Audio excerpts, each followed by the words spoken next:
Hello friends, स्वागत है आपका आपके अपने चैनल लेट्स स्टडी इंडिया में। और आज हम लोग स्टार्ट करेंगे periodic properties of D block elements में एक नया हम लोग प्रॉपर्टीज़ जिसका नाम क्या है, atomic radius and ionic radius. इसके पहले हम लोग इलेक्ट्रॉनिक कॉन्फ़िगरेशन को देख लिए थे। इलेक्ट्रॉनिक कॉन्फ़िगरेशन के कुछ ड्रॉबैक्स को भी वहाँ पे हम लोगों ने देखा था। हाफ फील्ड और फुल फील्ड स्टेबिलिटी किस तरीके से हमारा क्या कर रहा था पीरियोडिक टेबल में डी ब्लॉक वाले एलिमेंट के केस में देखने के लिए मिल रहा था। तो वहीं से हमारा क्वेश्चन राइज होता है जहाँ पे क्या होगा, एक्सेप्शन आता है इलेक्ट्रॉनिक कॉन्फ़िगरेशन का। तो आज हम लोग क्या करेंगे, पहला प्रॉपर्टी जिसको बोलते हैं इलेक्ट्रॉनिक कॉन्फ़िगरेशन के बाद क्या है, एटॉमिक एंड आयनिक रेडियस, उसे हम लोग ख़त्म करेंगे यहाँ पे। तो देखिए है क्या हमारा एटॉमिक एंड आयनिक रेडियस। तो अगर रेडियस की बात की जाए तो हम लोग पहले क्लास 11 से पढ़ते आ रहे हैं कि जब भी हम लोग क्या करते हैं किसी पीरियड्स में, देखिए है क्या कि जो डी ब्लॉक एलिमेंट्स है, ठीक, तो डी ब्लॉक एलिमेंट्स क्या होता है, उसको पढ़ने का जो तरीका होता है हम लोग क्या करते हैं सीरीज़ में पढ़ते हैं, यानी 3D series, 4D series, 5D series, इस तरीके से।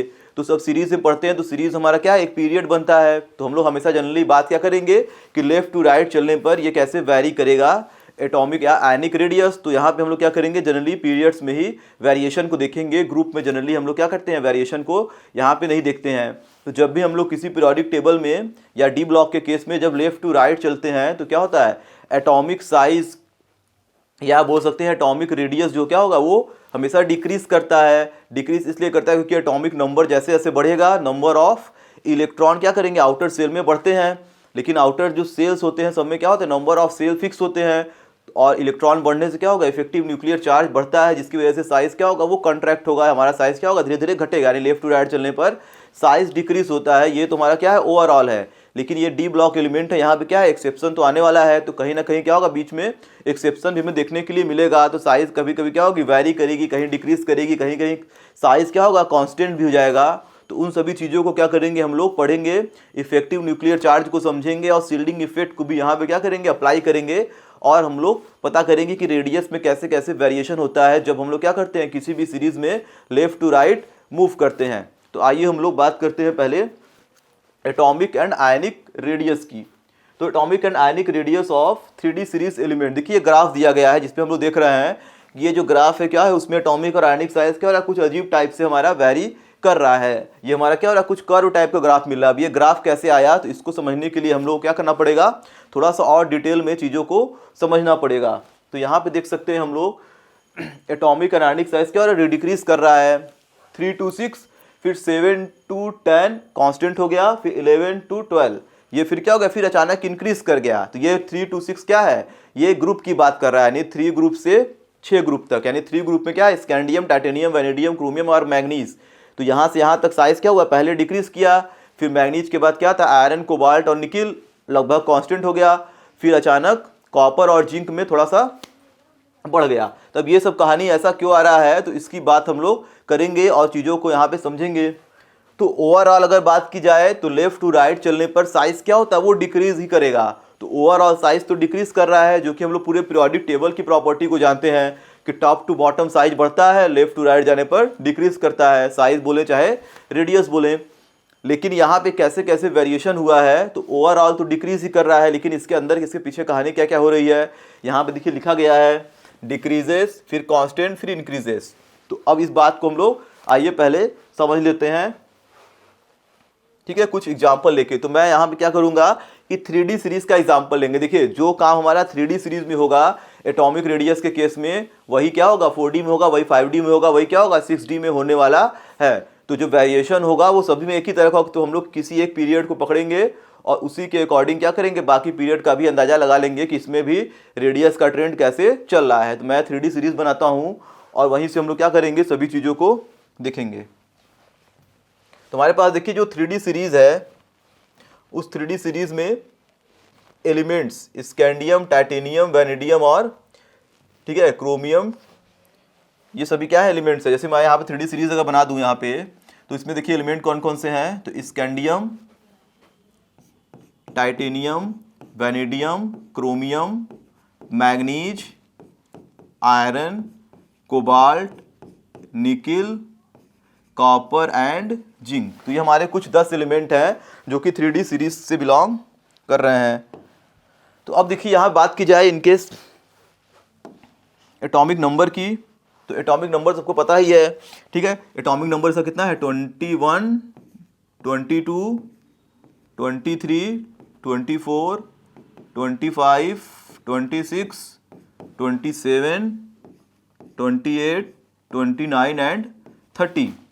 और इसके इलेक्ट्रॉनिक कॉन्फ़िगरेशन देखिए, हम लोग पहले सबसे इलेक्ट्रॉनिक कॉन्फ़िगरेशन इसीलिए पढ़े थे कि इलेक्ट्रॉनिक कॉन्फ़िगरेशन का यूज क्या होगा, साइज बताने के लिए, ऑक्सीडेशन नंबर बताने के लिए, आयरन एनर्जी बताने के लिए, सब जगह जरूरत पड़ेगा। तो हमें पहले सेल में इलेक्ट्रॉन को फिल करना आना चाहिए, तभी हम लोग क्या करेंगे, बाकी प्रॉपर्टीज़ को समझ पाएंगे। तो यहाँ पे देखिए, मैं अगर लास्ट का आउटर सेल का इलेक्ट्रॉनिक कॉन्फ़िगरेशन केवल बनाऊँ 3D और 4s, तो ये 3D सीरीज़ का है, तो इसमें क्या आने वाला है, इसमें लास्ट में आएगा 3D1, 4s2, इसमें आएगा 3D2, 4s2, यहाँ पे क्या आएगा 3D3, 4s2। फिर क्रोमियम की बात की जाए तो यहाँ पे क्या आएगा 3D5, ये एक्सेप्शन वाला केस था। और यहाँ पे क्या था 4s1, 3D5 और 4s1, और फिर इसके बाद 3D5, 4s2, 3D6, 4s2, यहाँ पे क्या आ गया 3D7, 4s2, और यहाँ पे क्या आ जाएगा 3D8, 4s2, और यहाँ पे आएगा 3D10। ये भी क्या था, एक्सेप्शन वाला केस था, 3D10, 4s1, और यहाँ पे क्या था 3D10, 4s2। तो ये देखिए, हमें ध्यान देना है सभी के इलेक्ट्रॉनिक कॉन्फ़िगरेशन पे। तो हमको ध्यान क्या देना है, 3D में किस तरह से इलेक्ट्रॉन का फिलिंग हो रहा है। तो यस पहले भरते हैं फिर डी में जाते हैं, क्योंकि यस की एनर्जी कम होती है, इस चीज़ को हम लोग पहले समझ चुके हैं। तो यहाँ पे देखिए है क्या कि जो डी ऑर्बिटल मैंने यहाँ बनाया है, तो डी ऑर्बिटल में क्या हो रहा है कि इलेक्ट्रॉन धीरे धीरे फिल हो रहा है एक एक करके। तो अगर मैं यहाँ पे 3D ऑर्बिटल को बनाऊँ, तो 3D ऑर्बिटल में देखा गया कि 5 अलग अलग क्या हैं, ब्लॉक्स हैं, यानी बॉक्स, इसमें 5 अलग अलग बॉक्स हैं। तो स्कैंडियम के केस में अगर देखा जाए तो इसमें क्या है, केवल एक इलेक्ट्रॉन है। तो स्कैंडियम के पास क्या है, एक इलेक्ट्रॉन, और उसके पास टोटल इलेक्ट्रॉन कितने हैं 21। डी में एक इलेक्ट्रॉन है यहाँ पे, तो डी में एक इलेक्ट्रॉन है, टोटल इलेक्ट्रॉन क्या है 21 है। तो न्यूक्लियस इलेक्ट्रॉन में अट्रैक्शन है। तो जैसे जैसे इलेक्ट्रॉन देखिए बढ़ेगा, जैसे न्यूक्लियर स्कैंडियम हुआ, ऐसे टाइटेनियम पहुँचेंगे, वैनेडियम, क्रोमियम, फिर मैग्नीज। तो क्या है D5 है, यानी सब में क्या अभी हाफ फील्ड तक ही भरा होगा। यानी स्कैंडियम के बाद टाइटेनियम में गए, एक इलेक्ट्रॉन और बढ़ा, तो न्यूक्लियस इलेक्ट्रॉन में अट्रैक्शन बढ़ा, साइज थोड़ी सी घटी, यानी इफेक्टिव न्यूक्लियर चार्ज बढ़ता है। क्योंकि जब इलेक्ट्रॉन बढ़ेगा तो नंबर ऑफ प्रोटॉन भी तो बढ़ेंगे, क्योंकि नंबर ऑफ इलेक्ट्रॉन प्रोटॉन क्या होते हैं, इक्वल होते हैं किसी एटम के पास। जैसे इलेक्ट्रॉन बढ़ेगा वैसे इफेक्टिव एक प्रोटॉन ही बढ़ेगा। तो इफेक्टिव न्यूक्लियर चार्ज क्या होगा, प्रोटॉन की वजह से क्या होता है, इफेक्टिव न्यूक्लियर चार्ज होता है, तो वो बढ़ेगा और इलेक्ट्रॉन को अपने तरफ अट्रैक्ट करेगा। क्योंकि सेल देखिए नहीं बढ़ रहे हैं, उसी डी ऑर्बिटल में केवल इलेक्ट्रॉन बढ़ रहे हैं, तो साइज क्या होगी, धीरे धीरे कॉन्ट्रैक्ट होगी, धीरे धीरे घटेगी। फिर पैरेडियम केस में एक इलेक्ट्रॉन और बढ़ेगा, तो एक पॉजिटिव चार्ज और बढ़ेगा, तो अट्रैक्शन और बढ़ा, साइज घटी। क्रोमियम, फिर मैग्नीज, तो यहाँ तक क्या है, सब में एक एक इलेक्ट्रॉन केवल बढ़ रहे हैं। जैसे जैसे इलेक्ट्रॉन बढ़ेंगे, इफेक्टिव न्यूक्लियर चार्ज बढ़ने की वजह से क्या होगा, धीरे धीरे साइज क्या होगी, धीरे धीरे घटेगी। तो यहाँ से यहाँ तक क्या होगा, साइज हमारा डिक्रीज करेगा। क्यों, क्योंकि यहाँ पे इफेक्टिव न्यूक्लियर चार्ज बढ़ रहा है।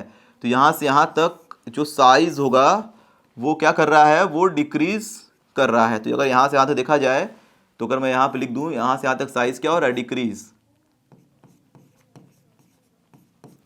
ठीक, फिर देखिए अब आता क्या है कंडीशन, आयरन, कोबाल्ट और निकिल।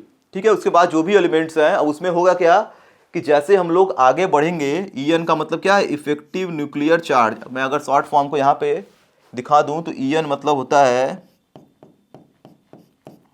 इफेक्टिव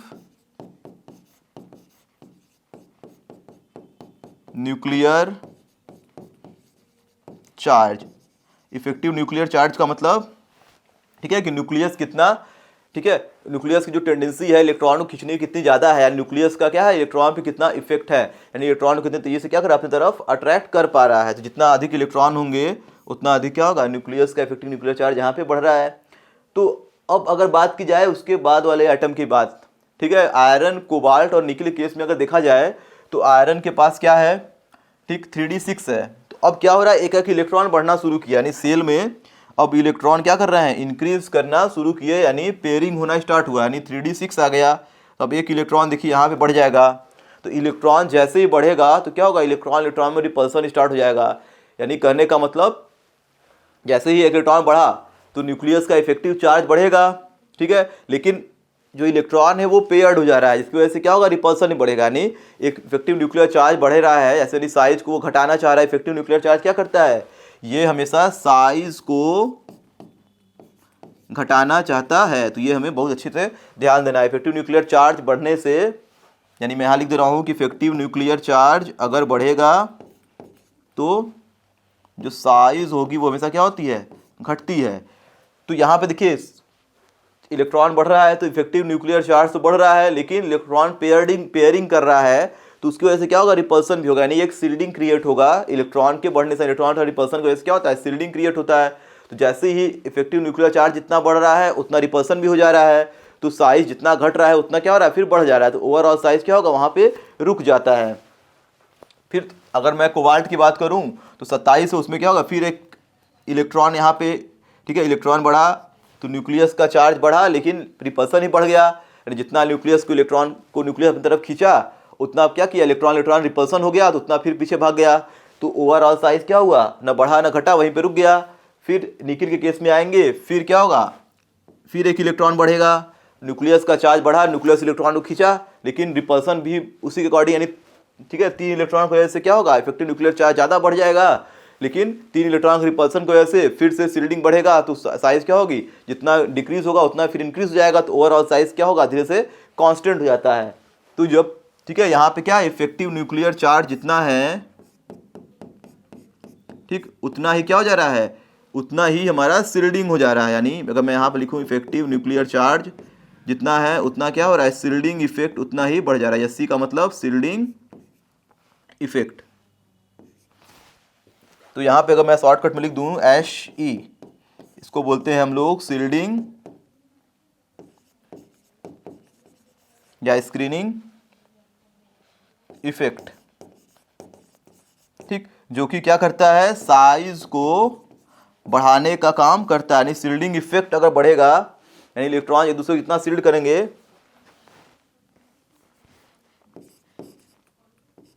ठीक है, तो इलेक्ट्रॉन में जितना क्या होगा, सील्डिंग होगा, यानी जितना इलेक्ट्रॉन क्या होगा दूसरे को रिपेल करेंगे उतना क्या होगा, सील्डिंग बढ़ता है। तो सील्डिंग बढ़ने से साइज क्या होती है, बढ़ जाती है, क्योंकि इलेक्ट्रॉन इलेक्ट्रॉन रिपल्सन होगा। तो यहाँ पे क्या है कि इलेक्ट्रॉन बढ़ रहा है और ठीक है, इलेक्ट्रॉन बढ़ा, लेकिन इलेक्ट्रॉन क्या हो रहा है, पेयरिंग में बढ़ रहा है, जिसमें रिपल्सन हो रहा है। जितना रिपेल कर रहा है उतना अट्रैक्ट कर रहा है, तो ओवरऑल साइज क्या होगी, ना तो बढ़ेगी ना तो घटेगी। तो साइज क्या होता है, यहाँ पे कांस्टेंट हो जाता है। तो आयरन, कोबाल्ट और निकल के केस में अगर देखा जाए तो यहाँ से यहाँ तक हमारा जो साइज है वो लगभग क्या है, कांस्टेंट हो गया है, ना तो बढ़ रहा है ना तो घट रहा है। जितना इफेक्टिव न्यूक्लियर चार्ज है उतना क्या है, सील्डिंग इफेक्ट हो गया, यानी ये क्या हो गया, रिमेन कांस्टेंट। अब अगर बात की जाए कॉपर और जिंक वाले केस में, तो कॉपर के पास भी क्या है, 3d टर्न, जिंक के पास भी क्या है, 3d टर्न। तो दोनों के पास क्या है, पूरे के पूरे इलेक्ट्रॉन डी ऑर्बिटल में भरे हुए हैं। तो कॉपर और जिंक में क्या है, ये भी फुल फील्ड और ये भी क्या है, कंप्लीटली फील्ड है। तो जब दोनों फुल फील्ड हो गए तो यहाँ पे क्या होगा, इलेक्ट्रॉन इलेक्ट्रॉन रिपल्सन बहुत ज़्यादा बढ़ जाता है, तो इफेक्टिव न्यूक्लियर चार्ज उतना काम नहीं कर पाता है। यानी जितना इलेक्ट्रॉन में रिपल्सन ज़्यादा होगा, इफेक्टिव न्यूक्लियर चार्ज यहाँ पे क्या हो रहा है, कम हो जा रहा है, जिसकी वजह से देखिए यहाँ पे क्या है, सील्डिंग इफेक्ट कम है, ठीक है, न्यूक्लियर चार्ज ज़्यादा है। लेकिन यहाँ पे क्या हो रहा है, जिंक और कॉपर के केस में इलेक्ट्रॉन रिपल्सन ज़्यादा है, तो इफेक्टिव न्यूक्लियर चार्ज वहाँ पे काम नहीं कर रहा है, जिसकी वजह से क्या होगा, ओवरऑल साइज क्या होगी, बढ़ेगी, क्योंकि सील्डिंग इफेक्ट क्या करता है, साइज को बढ़ाने का काम करता है। तो हमें यहाँ पे ध्यान क्या देना है, यहाँ पे ठीक है, शील्डिंग इफेक्ट ज़्यादा है, इफेक्टिव न्यूक्लियर चार्ज क्या हो जा रहा है, यहाँ पे कम हो जा रहा है इसके कंपेयर में। तो यहाँ से यहाँ तक साइज क्या होती है, अचानक इंक्रीज कर जाती है, ठीक है। तो जैसे ही हम लोग कॉपर टू जिंक बढ़ेंगे तो साइज क्या होगी, इंक्रीज कर जाएगी। तो अब अगर मैं इस डाटा की बात करूं पूरे कंडीशन में, यहाँ पे देख रहे हैं कि पहले क्या था, इफेक्टिव न्यूक्लियर चार्ज बढ़ने की वजह से साइज डिक्रीज की, क्योंकि इफेक्टिव न्यूक्लियर चार्ज क्या कर रहा है, साइज को घटा रहा है। उसके बाद जितना इफेक्टिव न्यूक्लियर चार्ज है उतना ही सील्डिंग है, तो साइज जितना घट रहा है उतना बढ़ जा रहा है। तो ओवरऑल साइज क्या है, कांस्टेंट है 3 एटम के केस में। फिर अचानक क्या रहा, जिंक और कॉपर में सभी इलेक्ट्रॉन पेयर्ड हैं, जिसकी वजह से शील्डिंग ज़्यादा है, इफेक्टिव न्यूक्लियर चार्ज बहुत कम हो जा रहा है, तो ओवरऑल साइज क्या हो रही है, बढ़ जा रही है। तो पहले साइज घटा, फिर कांस्टेंट हुआ और फिर बढ़ गया। तो अगर मैं इंड से और स्टार्ट में अगर देखा जाए यहाँ पे ओवरऑल, अगर मैं इस ट्रेंड को देखूँ तो यहाँ पे हम लोग देख रहे हैं कि साइज़ यहाँ पे डिक्रीज़ है, फिर यहाँ पे इंक्रीज़ हो गया। तो अगर कोई देखेगा तो बोलेगा कि ये तो साइज़ बढ़ जाना चाहिए, क्योंकि पहले घट रहा है फिर बढ़ गया, तो ओवरऑल साइज़ तो बढ़ना चाहिए। लेकिन मैंने स्टार्टिंग बताया कि साइज़ क्या होता है, लेफ्ट टू राइट जाने पर डिक्रीज़ करता है। तो अब ये कैसा कहानी आ गया, तो अब इसके ग्राफ को हम लोग समझेंगे तब हमें पता चलेगा कि ओवरऑल साइज़ कैसे ये डिक्रीज़ कर रहा है। तो यहाँ देखने में पता चल रहा है कि डिक्रीज़ से इंक्रीज़ कर रहा है, यानी साइज़ बढ़ रहा है। ठीक, तो आइए पहले हम लोग ग्राफ को समझते हैं। तो देखिए, अगर यहाँ पे ग्राफ देखा जाए इसका, तो किसी एक सीरीज़ में, जैसे यहाँ पे किसी ग्राफ बना हुआ है, स्कैंडियम, टाइटेनियम, वैनेडियम, क्रोमियम, ये हमारा क्या है, 3D सीरीज़ है। स्कैंडियम से टाइटेनियम साइज़ घटा, फिर टाइटेनियम से वैनेडियम घटा, क्रोमियम तक साइज़ देखिए घट रहा है। ठीक है, मैंगनीज तक भी क्या हो रहा है, डिक्रीज़ ही कर रहा है। फिर आयरन, कोबाल्ट और निकिल, इन तीनों के केस में यहाँ देखिए साइज़ क्या है, लगभग कांस्टेंट है। यानी ये जो ग्राफ है, ये साइज़ देखिए, इधर क्या दिया गया, इधर हमारा रेडियस दिया गया, इधर एटॉमिक नंबर दिया गया है। तो रेडियस इन तीनों का साइज़ क्या है, लगभग इक्वल है। यहाँ से यहाँ तक साइज़ घटा, फिर क्या होगा, कांस्टेंट हो गया। उसके बाद अचानक, ठीक है, कॉपर और जिंक का थोड़ा सा क्या हो रहा है, साइज़ यहाँ पे, ये कॉपर है, ये एटम, ये जिंक है, यहाँ पे थोड़ा सा क्या होगा, साइज़ बढ़ गया। तो इन तीनों का कांस्टेंट यहाँ तक डिक्रीज़ हुआ है, अचानक फिर थोड़ा सा बढ़ गया है। लेकिन अगर ओवरऑल ग्राफ की बात की जाए, तो यहाँ पे हम लोग देख सकते हैं कि स्कैंडियम और जिंक में, स्कैंडियम का जो रेडियस है वो कितना है, 160 पिकोमीटर, ये पिकोमीटर में रेडियस दिया गया है। और जिंक का अगर मैं यहाँ मिलाऊँ तो ये लगभग क्या है, 130 के अराउंड है। तो जो साइज़ है स्कैंडियम की अभी भी क्या है, ज़्यादा है, वो घट रहा है। ठीक है, फिर कांस्टेंट हो गया, फिर बढ़ गया। लेकिन जो जिंक और कॉपर का साइज़ जो बड़ा है, वो उतना नहीं बड़ा है कि स्कैंडियम से भी बड़ा हो जाए। तो ओवरऑल साइज़ क्या है, यहाँ पे ओवरऑल साइज़ तो डिक्रीज़ ही कर रहा है। तो अगर मैं इस ग्राफ को यहाँ से यहाँ मिलाऊँ, ठीक है, थोड़ा डार्क कर लेते हैं, तो अगर मैं इस ग्राफ को यहाँ से यहाँ तक मिलाऊँ तो ओवरऑल साइज़ क्या हो रहा है, वो तो डिक्रीज़ ही कर रहा है। ठीक, तो आपस में क्या करें, वो इंक्रीज़ डिक्रीज़ कर रहे हैं। लेकिन स्कैंडियम और जिंक में कंपेयर कराएं तो क्या हो रहा है, स्कैंडियम का साइज़ हमेशा बड़ा है, जिंक का क्या है, छोटा है। तो ओवरऑल साइज़ क्या होता है, डिक्रीज़ करता है। लेकिन उसके पीछे पहले डिक्रीज़, फिर कांस्टेंट, फिर इंक्रीज़। तो इस तरह से हम लोग यहाँ पे पूरे, ठीक है, एटॉमिक रेडियस को यहाँ पे समझ सकते हैं, जो कि क्या है, बहुत ही इंपॉर्टेंट है। तो इसको नोट कर लीजिए। फिर हम लोग क्या करेंगे, कुछ एक्सेप्शन को भी यहाँ पे आगे देख लेंगे।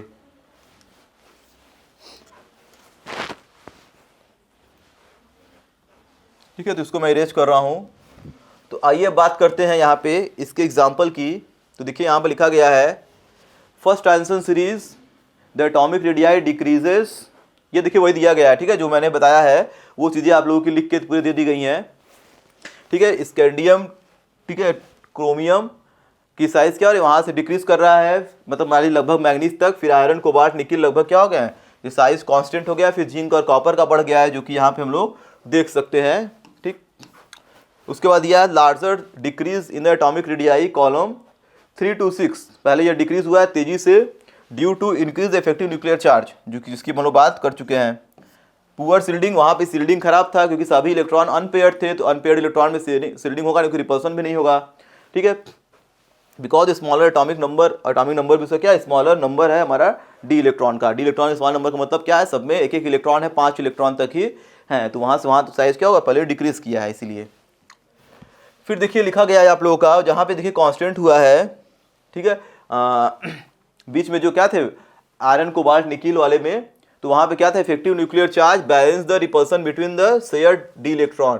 ठीक है, तो जो भी इलेक्ट्रॉन हमारे शेयर्ड थे, यानी जो भी इलेक्ट्रॉन पेयर्ड वाले थे, उसमें और इफेक्टिव न्यूक्लियर चार्ज में क्या था, बैलेंस। जितना इलेक्ट्रॉन चार्ज बढ़ रहा है उतना पेयरिंग की वजह से क्या रिपल्सन हो जा रहा है, जिसकी वजह से साइज हमारा सेम हो जा रहा है, रिमेन सेम। उसके बाद देखिए लिखा गया है in the case of 11 and 12th group. देखिए ग्रुप लिखा गया है, ठीक है, 11th ग्रुप में कॉपर आता है, 12th ग्रुप में आता है जिंक। एटॉमिक नंबर नहीं है, ये क्या है, ग्रुप नंबर यहाँ पे दिया गया है। The D orbitals with fulfil electron, वहाँ पे क्या है, डी ऑर्बिटल में इलेक्ट्रॉन पूरे की तरह से भरे हुए हैं, जिसकी वजह से क्या हो रहा है, रिपल्सन बहुत ही ज़्यादा है और इफेक्टिव न्यूक्लियर चार्ज वहाँ पे बहुत ही कम होगा और साइज क्या होगी, अचानक इंक्रीज कर जाती है।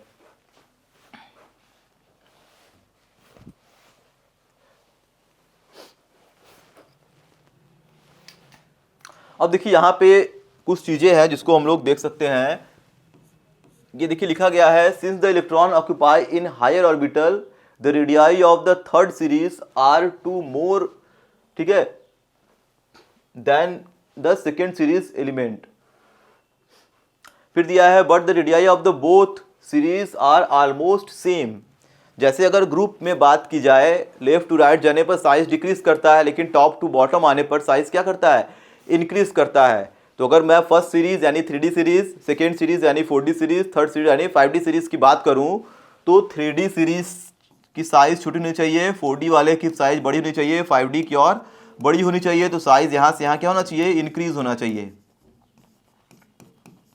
देखिए अब यहाँ पे क्या एक्सेप्शन इंक्रीज आया, तो एक्सेप्शन देखिए यहाँ पे आया कि हम लोग अभी पीरियड में पढ़ा थे कि डिक्रीज करता है, वो तो करेगा ही, सभी में क्या होगा, डिक्रीज करेगा, वो तो हमारा क्लियर हो गया। लेकिन जब टॉप टू बॉटम आते हैं तो साइज हमारा इंक्रीज करता है, लेकिन हमको पता है कि देखिए 3D का साइज से बड़ा 4D का साइज होगा और 4D से बड़ा 5D का होगा। लेकिन होता क्या है कि 3D वाले से बड़ा तो 4D का साइज होता है, लेकिन 4D और 5D वाले जो एलिमेंट्स हैं इनकी साइज क्या होती है, लगभग सेम हो जाती है। तो इसके पीछे का देखिए रीज़न क्या है, क्योंकि हमारा है क्या कि 5D और 6D सीरीज में कुछ एलिमेंट, ठीक है, क्या चले, कहाँ चले गए हैं, वो नीचे चले गए, यानी कहने मतलब इसमें एफ ऑर्बिटल इन्वॉल्व हो जाता है। 5D और 6D सीरीज में जब हम लोग चलेंगे 4D के बाद 5D और 6D में, तो कुछ इनके कॉन्फ़िगरेशन में क्या होगा, एफ ऑर्बिटल आ जाता है। और एफ ऑर्बिटल आने की वजह से क्या होता है, मैंने ठीक है इसके पहले वाले वीडियो में बताया था डी ब्लॉक वाले केस में कि एफ ऑर्बिटल जो होते हैं उनका क्या होगा, उनका जो शील्डिंग पावर होता है बहुत ही वीक होता है, यानी उनका शील्डिंग क्या होता है, बहुत ही पुअर शील्डिंग होता है, जिसकी वजह से न्यूक्लियस उस एफ ऑर्बिटल वाले इलेक्ट्रॉन को आसानी से अपनी तरफ क्या करता है, अट्रैक्ट कर पाता है, जिसे हम लोग बोलते हैं लैंथेनाइड कंट्रैक्शन। ठीक है, तो एफ ऑर्बिटल को क्या बोलते हैं, लैंथेनाइड सीरीज, और उसके इलेक्ट्रॉन क्या होता है, आसानी से कंट्रैक्ट हो जाते हैं, न्यूक्लियस को खींचता है और साइज को वो क्या करते हैं, घटा देते हैं। यानी जहां भी एफ ऑर्बिटल होगा वहां पे क्या होगा, लैंथेनाइड कंट्रैक्शन होगा, इसकी वजह से क्या होगा, साइज डिक्रीज कर जाता है। तो 4D में क्या है, तो ऐसा कुछ नहीं है, केवल d ऑर्बिटल है, s और p है। लेकिन जैसे ही 5D और 6D में इंटर करेंगे तो एफ ऑर्बिटल आएंगे और उसमें क्या होगा, लैंथेनाइड कंट्रैक्शन होगा, जिसकी वजह से साइज क्या होगा, उनकी अपने आप घट जाती है। तो उसका जो साइज डिक्रीज होगा 5D वाले का, वो लगभग क्या होता है, 4D के ही बराबर हो जाता है, due to the lanthanide contraction, या बोल सकते हैं इन्वॉल्विंग अ एफ ऑर्बिटल। तो यहाँ पे देखिए ये चीज़ दिया गया है आप लोगों का कि 5D orbitals are filled only after the filling of 4f orbital. तो अगर 5D ऑर्बिटल की देखा जाए यहाँ पे कॉन्फ़िगरेशन को, तो 5D वाले एलिमेंट को अगर किसी को भी ले लिया जाए, ठीक है, जैसे हम लोग यहाँ पे ले सकते हैं किसी एलिमेंट को, जैसे हमारे 5D में कौन कौन से आते हैं, लैंथेनियम, हाफनियम, ठीक, टंगस्टन, ठीक है, ऑस्मियम और मरकरी। तो यहाँ 10 एलिमेंट देखिए कुछ हैं, 1 2 3 4 5 6 7 8 9, ठीक है।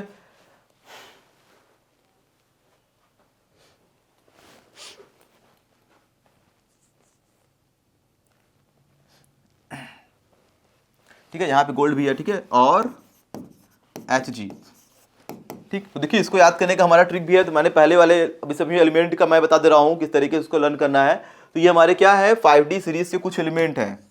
तो 5D सीरीज के अगर एलिमेंट की बात की जाए, जैसे मान लीजिए हम लोग किसी एलिमेंट को पकड़ लेते हैं, तो इसका एटॉमिक नंबर क्या होता है, 57, इसका होता है 58 नहीं है, क्योंकि मैंने बताया था कि यहाँ पे क्या है, 58 से लेकर 71 तक वो चले गए हैं पीरियड की, ठीक है, नीचे वाले रो में चले गए हैं, जिसको हम लोग एफ ऑर्बिटल बोलते हैं। तो 72 से फिर स्टार्ट हुआ यहाँ पे, तो हाफनियम का एटॉमिक नंबर कितना है, 72 है। तो अगर इसके कॉन्फ़िगरेशन की बात की जाए, तो अगर मैं इसे कॉन्फ़िगरेशन को लिखूँ HF के, तो इसे इरेज करके हम लोग लिख सकते हैं यहाँ पे इसे कॉन्फ़िगरेशन को। तो इसका एटॉमिक नंबर कितना आ गया, 72। तो 72 आने का मतलब इसके पास क्या होगा, इसके पास आ जाएगा, इसके आउटर सेल में f ऑर्बिटल आ जाएगा, यानी इसके पास क्या हो जाएगा, 4f 5D और 6s, कुछ इस तरह का कॉन्फ़िगरेशन होगा। तो जो भी इलेक्ट्रॉन हमारे क्या होंगे, f ऑर्बिटल में होंगे, उनका वो क्या करते हैं, बाकी ऑर्बिटल से क्या करता है, इलेक्ट्रॉन को जब न्यूक्लियस खींचेगा तो इसका जो शील्डिंग पावर होगा वो बहुत ही वीक होता है, यानी f से इलेक्ट्रॉन को खींचना न्यूक्लियस को ईजी हो जाता है, क्योंकि इसका पुअर शील्डिंग है। तो इसका जब शील्डिंग पावर जब कम है तो ये साइज क्या होगा, आसानी से कॉन्टैक्ट हो जाएगा, यानी डी और एस के जो इलेक्ट्रॉन होंगे वो आसानी से क्या करेंगे, न्यूक्लियस की तरफ आसानी से चले आएंगे, क्योंकि एफ का शील्डिंग पावर क्या है, कमजोर है। अगर यहाँ पे कोई और ऑर्बिटल होता तो यहाँ से इलेक्ट्रॉन खींचना मुश्किल होता, लेकिन बीच में एफ है तो इसका पुअर शील्डिंग है, ठीक है, पुअर शील्डिंग। तो इसका शील्डिंग पावर क्या है, बहुत ही खराब है, तो आसानी से इलेक्ट्रॉन जब खींच लेगा तो साइज क्या होती है, कॉन्ट्रैक्ट हो जाती है, साइज छोटी हो जाती है। तो इसका जो साइज घट के आएगा वो लगभग क्या होगा, इसके पहले वाला जो 4D सीरीज था उसी के लगभग बराबर हो जाता है। तो यहाँ पे हम लोग समझ सकते हैं। तो देखिए यहाँ पे हो क्या रहा है कि increase the effective nuclear charge by 14 unit. तो इफेक्टिव न्यूक्लियर चार्ज क्या हो रहा है, 14 यूनिट अचानक बढ़ जा रहा है, क्योंकि हमको देख रहे हैं कि वहाँ पे क्या था, एटॉमिक नंबर भी क्या हो गया इसका ज़्यादा है, क्योंकि बाकी इसके बीच के एलिमेंट क्या चले गए, नीचे चले गए हैं। This is the higher the nuclear charge lead to the large sinkage of radii. तो जितना अधिक न्यूक्लियर चार्ज भी बढ़ रहा है और पुअर शील्डिंग भी है, जिसकी वजह से क्या होगा, जितना अधिक चार्ज होगा न्यूक्लियस का उतना तेजी से इलेक्ट्रॉन क्या कर रहा है, अपनी तरफ खींच के साइज को क्या कर रहा है, घटा दे रहा है। तो न्यूक्लियर चार्ज भी ज़्यादा है और सिंकेज ऑफ रेडियाई भी ज़्यादा है। सिंकेज मतलब क्या होता है, रेडियस का सिकुड़ जाना, ठीक है। इसी को बोल रहे हैं लैंथेनाइड कंट्रैक्शन। देखिए लैंथेनाइड कंट्रैक्शन जो है उसे हम लोग क्या करेंगे, यह ब्लॉक में पढ़ेंगे, जिसका नाम क्या है, लैंथेनाइड एंड एक्टिनाइड सीरीज जिसको बोलते हैं। तो एक्टिनाइड कंट्रैक्शन, लैंथेनाइड कंट्रैक्शन, वहाँ भी क्या करेंगे हम लोग पढ़ेंगे, थोड़ा सा और डिटेल में जानेंगे इसके बारे में। तो increase the radii due to the higher the orbital effective, ठीक है, higher orbital will be effectively neutralise the increase in effective nuclear charge. So the radii of the second and third element have the same atomic radii, ठीक है। जैसे अगर बात की जाए third वाले में क्या आता है, ठीक है, नायोबियम और हाफनियम। तो Nb और HF ये क्या है, Nb क्या है, 3D सीरीज का एलिमेंट है, 41 एटॉमिक नंबर 41। और HF की बात की जाए तो अभी मैं HF यहाँ लिखा हूँ 72 एटॉमिक नंबर, ये क्या है, 5D सीरीज का है। तो इसमें क्या होगा, एफ ऑर्बिटल आ गया। तो एफ ऑर्बिटल का पुअर शील्डिंग और हाई इफेक्टिव न्यूक्लियर चार्ज, क्योंकि इलेक्ट्रॉन भी ज़्यादा बढ़ गए, सॉरी प्रोटॉन बढ़ने से, तो इन दोनों का साइज लगभग क्या होता है, बराबर हो जाता है, जो कि यहाँ पे हम लोग देख सकते हैं। तो ये हमारा क्या था, पूरा ट्रेंड था। तो लेफ्ट टू राइट चलने पर साइज डिक्रीज हो रहा है, लेकिन वो अचानक डिक्रीज नहीं हो जा रहा है। पहले क्या कर रहा है, साइज डिक्रीज हुआ, फिर कांस्टेंट हुआ, फिर क्या किया, इंक्रीज हुआ। लेकिन अगर ओवरऑल साइज देखी जाए स्कैंडियम टू जिंक वो डिक्रीज है। टॉप टू बॉटम आने पर साइज क्या होता है, इंक्रीज करता है, लेकिन 4D और 5D की साइज क्या है, लगभग बराबर है। This is due to the lanthanide contraction in a D orbitals, ठीक है। 5D वाले में क्या है, लैंथेनाइड कंट्रैक्शन यहाँ पे आ रहा है। तो ये हमारा क्या था, पूरा लेक्चर था एटॉमिक एंड आयनिक रेडियस के बारे में। देखिए आयनिक रेडियस की अगर बात की जाए तो एटॉमिक रेडियस या आयनिक रेडियस दोनों क्या है, एक ही ट्रेंड दोनों का चलता है। तो आयनिक जब भी हम लोग वर्ड बोलेंगे तो आयंस ऐसा लेंगे जब क्या हो, सभी एटम पे सेम चार्ज हो। जैसे मैंने अगर स्कैंडियम का +3 स्टेट लिया तो टाइटेनियम का भी +3, वैनेडियम का भी +3। अगर मैंने इसका +2 लिया, किसी का सबका क्या करेंगे, +2 लेकर चलेंगे। तो जो साइज हमारा एटॉमिक रेडियस में बन रहा था कि डिक्रीज कर रहा है, वैसे क्या होगा, आयनिक रेडियस भी क्या होगा, डिक्रीज करेगा। तो आयनिक रेडियस बोले चाहे एटॉमिक रेडियस बोले, ट्रेंड क्या होता है, सेम चलता है। हमको ये बस ध्यान देना है कि जो आयन है सबका एक ही टाइप का आयन लेके चलना है, तभी ट्रेंड क्या होगा, सेम आएगा। तो ये हमारा क्या था, पूरा आयनिक और एटॉमिक रेडियस के बारे में एक कंप्लीट लेक्चर। तो इसके बाद हम लोग क्या करेंगे, नेक्स्ट प्रॉपर्टीज़ को डिस्कस करेंगे, और इस वीडियो को यहीं पे समाप्त करते हैं। Thank you.